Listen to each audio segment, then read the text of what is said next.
Things in an elevator. New Year's Day was weirdly warm and sunny. Sal's basketball was going strong about 9 in the morning.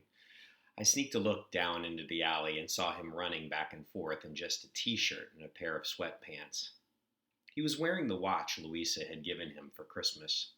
She'd come up to show it to us beforehand. It was kind of old fashioned, with Roman numerals and a leather band, and I hadn't been sure that Sal would like it, but it looked like he did. Mom was sleeping late. I wrote her a note. I went out. I'll get you a bagel. The Laughing Man wasn't on the corner. Maybe he didn't work holidays. Bell's was closed. Everything felt kind of peaceful and sad and deserted. My feet carried me to school, which was closed, of course. The yard gate was open, and I went in and sat on the jungle gym for a few minutes, letting myself feel how strange it was to be there alone. I was sort of deliberately trying to weird myself out, I think, to get my energy up, to call Anna Marie. 10 days of silence had grown into a question that my brain shouted inside of my head. Is Anna Marie even your friend anymore? There was a payphone on the corner. I had a dime in my coat. As I dialed, I noticed someone leaning over the garbage can across the street. When he pulled himself upright, I saw it was the Laughing Man. He stood there with his hands on his hips, looking down at the garbage. I quickly turned my back to him, worried that he might recognize me and come over. The receiver of the payphone was cold against my ear. Only after it started ringing did it occur to me that if my mother was sleeping, Anna Marie's parents might be sleeping too. Yellow, Anna Marie's dad answered the phone. He sounded like he'd been up for hours, just sitting by the phone and hoping it would ring. Hi, it's Miranda. Hi, Miranda. Happy New Year. Hi. Happy New Year to you, too. I'm wondering if Anna Marie is there. Oh, she is, but she's in the shower. Are you by chance outside, Miranda? It sounds like you might be on a payphone. Oh, yeah, I am, actually. In the neighborhood? Yeah, I'm right by school. Well, come on over. I'm going to pour you some orange juice right now. Okay. You can surprise Anna Marie. Boy, would I ever. I walked up the hill where the sunlight seemed to touch everything like it was a hyper kid running all over a toy store.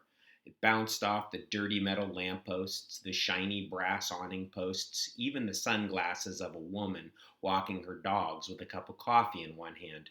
Everything shined. Miss Miranda, Happy New Year.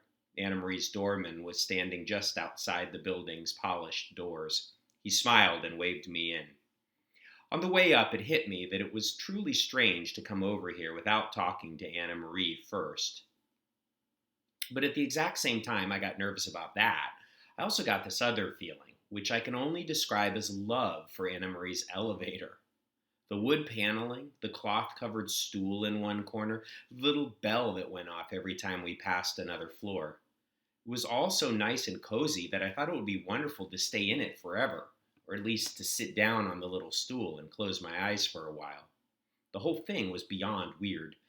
And then the elevator stopped on Anna Marie's floor, and of course I got out, because that's what people do when the elevator gets to their floor.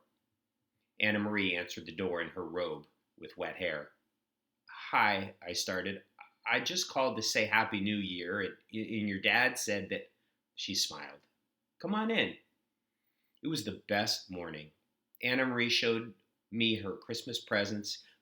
She got all kinds of cool art stuff, and we ended up spreading it all over the dining room table and drawing comic strips on the special comic strip paper that came with stickers for the talking bubbles and the thinking bubbles. And then her mom showed us how to make origami frogs, and I was actually good at it.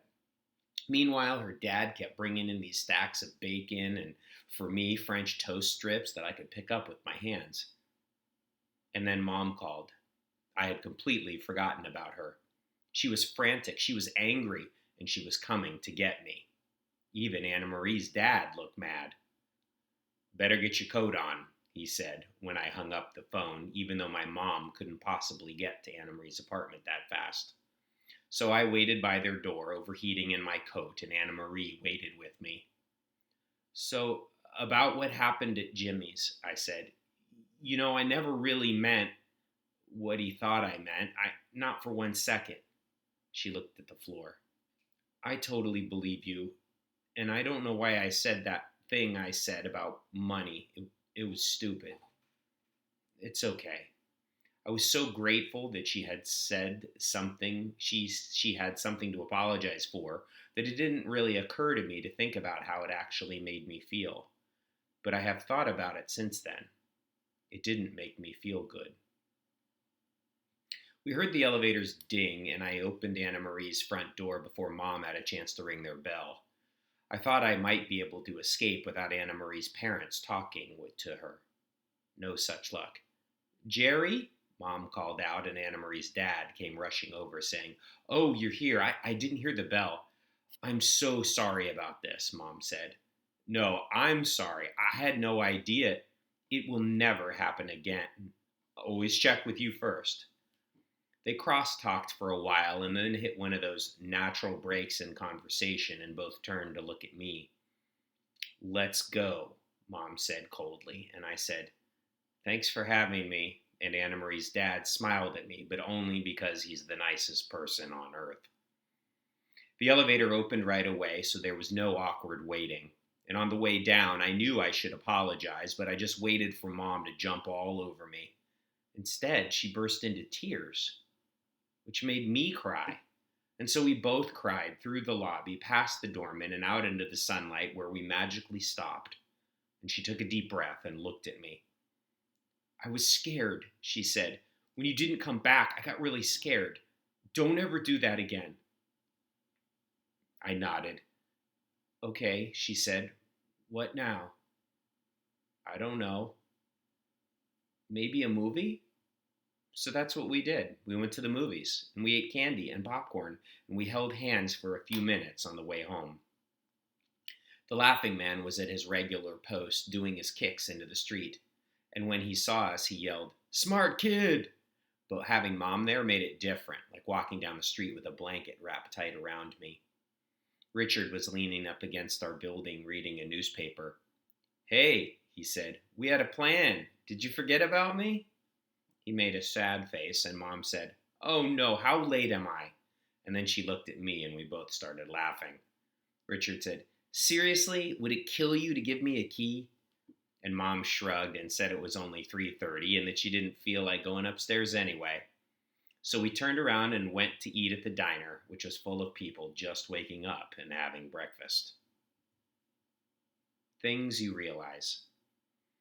It was 1979, a new year, a new decade, almost, but school was still just school. Jay Stringer was still a genius, music assemblies were still boring, and Alice Evans was still too shy to admit when she had to go to the bathroom. The fourth grade's violin performance had only just started, and already Alice was squirming in her seat next to me.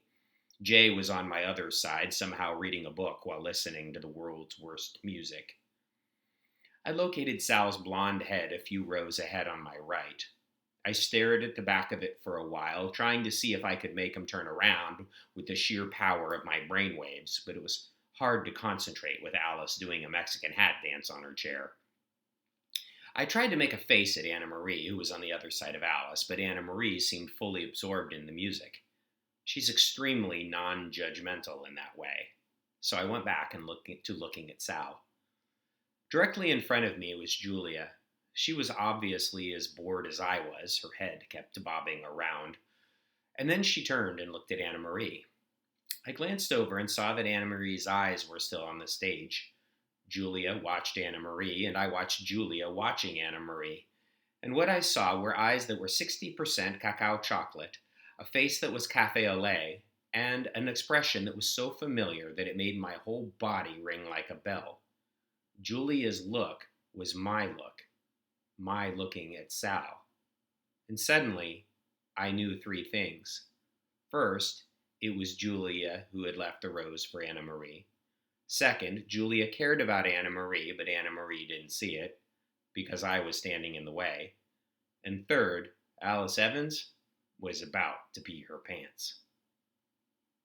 I turned to Alice. "Hey," I said, "I have to go to the bathroom. Be my partner?" Sometimes you never feel meaner than the moment you stop being mean. It's like how turning on a light makes you realize how dark the room had gotten, and the way you usually act, the things you normally would have done, are like these ghosts that everyone can see but pretends not to. It was like that when I asked Alice Evans to be my bathroom partner. I wasn't one of the girls who tortured her on purpose, but I'd never lifted a finger to help her before, or even spent 1 minute being nice to her. She stopped squirming and eyed me suspiciously. "You have to go?" she said. "Really?" "Yeah." And in that moment, I wanted nothing as much as I wanted Alice to feel safe with me. Really. I leaned forward in my seat and waved my arm up and down so that Mr. Tompkin turned to look at me from his seat at the end of the row, and I spoke over the laps of Jay Stringer and Colin, who were sitting between us. "I have to go to the bathroom." These words felt like some kind of sacrifice, a precious offering to the universe. And I didn't know why, but Julia's look had given me this total determination to get Alice Evans to the bathroom before she wet herself. "Now?" Mr. Tompkin whispered. "Please." He rolled his eyes. "Fine." Mr. Tompkin tilted his knees to one side to let us pass, and Jay Stringer and Colin put their heads together, and then Jay laughed. My mind processed that. If Jay was the one who'd laughed, then Colin was the one who had made the joke. A joke about me, maybe.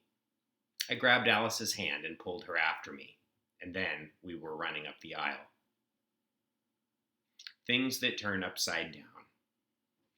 That afternoon, Sal brought Colin home after school. I saw them up ahead of me, taking turns on Colin's skateboard.